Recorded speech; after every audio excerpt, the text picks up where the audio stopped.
So Andy, how much do I need to pay over list price to get a house? Well, that's the $1,000,000 question, isn't it? Well, if you want that answer and many more, stay tuned.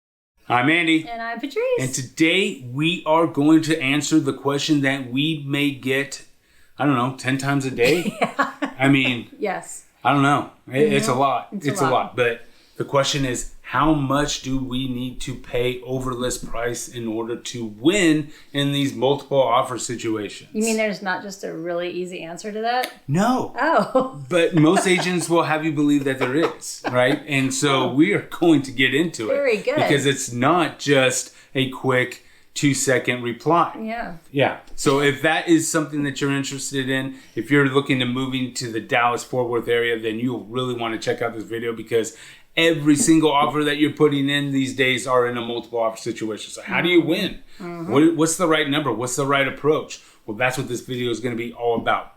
Now, if this is your first time on our channel, we are local real estate experts here, right here in the Dallas-Fort Worth area. So if that is something that you're interested in, if you're relocating to the Dallas-Fort Worth area like we did 15 years ago, then this is the channel for you. Make sure you hit that subscribe button and that bell so you're alerted every time we do a video. And do not forget to give us a call, text, or email. Whatever you got to do to get a hold of us, just get a hold of us. All right, so All right. let's get into...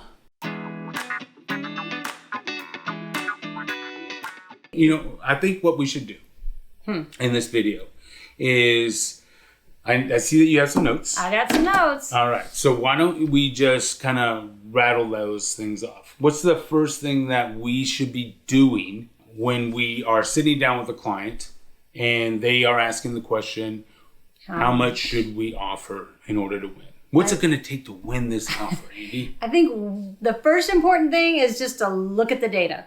Look at the data, right? Look at the data. So here's kind of the lazy agent. This is how the conversation goes. I'm not going to say Andy because I'm not lazy.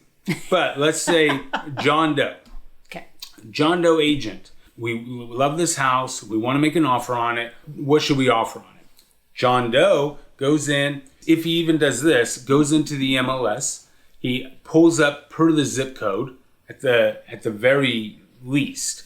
Pulls up this zip code and sees, they're going for about 6% over list price over the last 90 days. So just put in an offer over at 6% over. Yeah. So on a $500,000 house, they're putting in an offer for $536,000, right? Seems easy to me. Yeah. And then they're wondering why, hey, we've put in like 15 offers and haven't got accepted. Right. Well, it all depends because you're lazy, right? So the first thing you need to do is look at the data, but it's just more than just, hey, everything in Frisco goes for 6% over. Everything in Prosper goes for 8% over. McKinney, et cetera, blah, blah, blah, blah. Yeah. No, there's so many factors that you need to be looking at. One, yes, look at we look at the big picture and then drill down, right? So look at the city. Then we look at the zip code. If there are certain zip codes, what are those going over? Then we look at the community. What is that going over list price, right? There's some communities that are going right at list price. Yeah. There's some that are going slightly below list price. There's some that are going significantly higher than list price. So it all depends. It's very micro.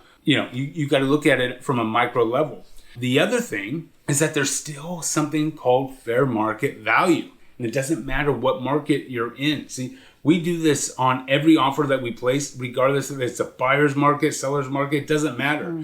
The data in the process, it should be always the same. You run your comp analysis and you do your due diligence, right? So is the house priced according to fair market value? If it is, then that's where that 5 or 6% is probably going to come into play. But what happens if last month a house listed at $500,000, right? And that was fair market value. And it went for, let's say, $520,000. But then agent John Doe gets in the picture, is working with a very greedy seller. and they list it at $550. Well, that is no longer fair market value. And those lazy agents are pushing that market up over 6% and has no business even coming close to appraising. You're seeing houses back out or fall back and go back under contract. And it's just a domino effect that we're seeing over and over and over again. And it's because people are both on the seller side, agent side, everybody has got their angle. You know, they're looking out for their internal or their self-interest. Whereas with we specialize in buyers. Our fiduciary responsibility is to you, and we will not put you in a situation that you are not fully aware and know the numbers inside and out. Yeah. So you've got to do your due diligence, and you've got to really narrow in what does that look like. Another question, though, you need to ask yourself, and what we ask ourselves or ask our clients is what? Is how aggressive do you want to be? How aggressive do you want to be, right? There is, Andy and Patrice, I love this market. Or I love this house, right? I can't live without this house. And then there's some that you say, Andy and Patrice, I love this house. Yeah, this is I it. need I have this to have house, this house. right? Yeah. Now we're going to get a little bit more aggressive on that than we would on one that, you know, checks off all the boxes, but doesn't move that needle quite as much emotionally as some others do. So that is something that we need to take into consideration. I don't mind having that conversation with you saying, listen, we may be going $10,000, $15,000 over what I would say is our normal above overpaying price. But that's strictly because I cannot, you know, this product just doesn't come up very often, right? Whether it's, you know, the dream backyard or it's the dream game room or a combination of both or whatever the case may be. Which we've seen recently too. Yeah, exactly. So if that's the case, yeah, we may need to get a little bit more creative, but there's all sorts of things that you could be doing outside of just the winning Money, price to win that offer, right? There's so many other things. There's waiving inspections, there's, you know, appraisal addendums, not asking for different things, paying for title, etc. There's so many ways to kind of back in and net that seller the most amount of money without necessarily putting the biggest price out there. Yep, absolutely. What is another determining factor on how much over list price do you need to do? Depends on how many offers you're competing against. Yeah.